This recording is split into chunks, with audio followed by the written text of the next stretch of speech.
உங்கள் பையனை நீங்கள் ஹாஸ்டலில் தங்க வைக்கக்கூடாது, காலேஜ் வரக்கூடாதுன்னு சொன்னதுனால அவங்க கூட்டிகிட்டு போயிட்டாங்க.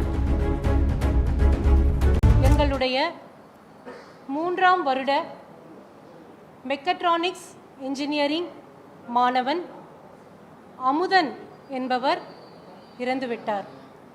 அவருடைய இழப்பு எங்கள் அனைவருக்கும் வேதனையை அளிக்கின்றது. இந்த தருணத்தில் அவரை பற்றி, அவருடைய இழப்பு பற்றி இங்கு நாங்கள் சொல்ல வந்திருக்கின்றோம்.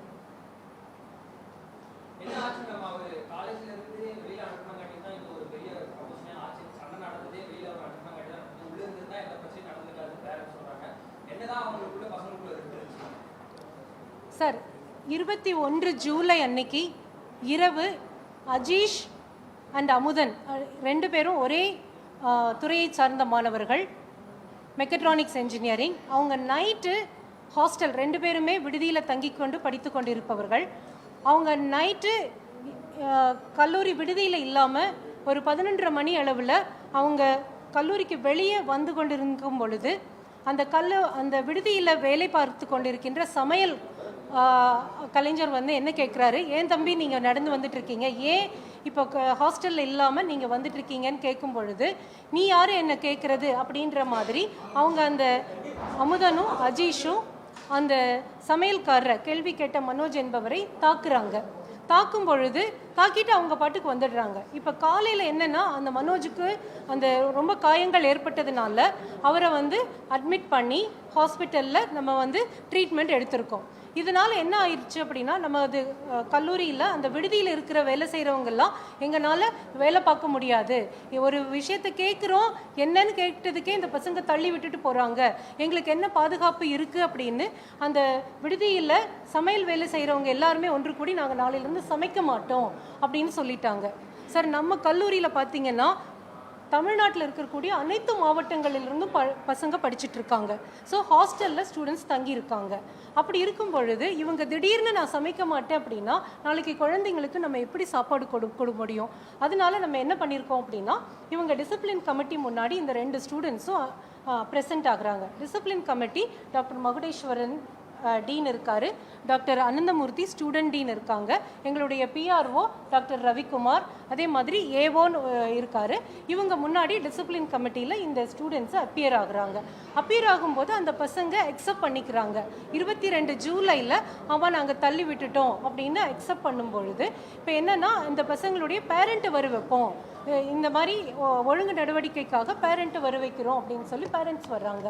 அதாவது வர சொல்கிறோம், த்ரூ கிளாஸ் அட்வைசர் மூலமாக சொல்லும் பொழுது பேரண்ட்ஸ்னால இமீடியட்டாக வர முடியலை. ஸோ 23ஆம் தேதி அஜீஷனுடைய அப்பா அம்மா 2 பேருமே வந்து டீன்ஸை பார்க்குறாங்க. அப்போது இவங்களுக்கு இது நடந்ததை சொல்லும் பொழுது சொல்லி அனுப்பிச்சிடுறோம். அதுக்கப்புறம் 24 ஜூலை அன்னைக்கு இந்த ஸ்டூடெண்ட் அமுதனுடைய ஃபாதர் வராங்க. வந்து பேசும் பொழுது அவரும் அக்செப்ட் பண்ணிக்கிறாரு, ரொம்ப வருத்தம், இவர் வந்து இந்த மாதிரி தாக்கியிருக்கக்கூடாது அப்படின்னு சொல்லும் பொழுது, சரி இதுக்கு ஒரு நடவடிக்கை எடுத்தால் தான் நாங்கள் சமைக்க போவோம் அப்படின்றத இவங்க திரும்ப திரும்ப சொல்கிறதுனால டிசிப்ளின் கமிட்டி அவங்கக்கிட்டேருந்து இது என்கொயரி பண்ணின ரிப்போர்ட்டை கொடுக்குறாங்க. அதை அக்செப்ட் பண்ணினதுனால அவங்கள சஸ்பெண்ட் பண்ணி 24 ஜூலை அந்த ஸ்டூடெண்ட்ஸுக்கு நீங்கள் சஸ்பெண்ட் பண்ணி அவங்களுடைய பேரண்ட்டுக்கிட்ட நம்ம அமுதனை அனுப்பிச்சி வைக்கிறோம், நீங்கள் கூட்டிகிட்டு போயிடுங்க சார் அப்படின்னு அவங்க பேரண்ட்டோட அனுப்பிச்சி வைக்கிறோம். இதை அனுப்பிச்சி வச்ச பிறகு 31ஆம் தேதி ஜூலை நாங்கள் இங்கே வந்து பார்க்குறோம், நாங்கள் கிளாஸ் அட்டென்ட் பண்ணணும் அப்படிங்கிறதுக்காக வரணும்னு சொல்லி வந்து திரும்பவும் கேட்குறாங்க. கேட்கும் பொழுது என்ன சொல்கிறோம் அப்படின்னா, நீங்கள் இப்போ வந்து 2 ஃபங்க்ஷன்ஸ் நடந்துட்டு இருக்குது காலேஜில், ஃபங்க்ஷன் இருக்கிறதுனால இப்போ நம்மளால் அதை என்கொயரி பண்ண முடியாது. ஸோ நீங்கள் 11ஆம் தேதி ஆகஸ்ட் வாங்க அப்படின்னு சொல்லி அவங்களுடைய அம்மா கிட்ட அமுதனையும் அஜீஷா அவருடைய தகப்பனார்கிட்டையும் அனுப்பிச்சி வச்சோம். நீங்கள் வந்து 11ஆம் தேதி வாங்க அப்படின்னு அனுப்பிச்சி வச்சிட்டோம்.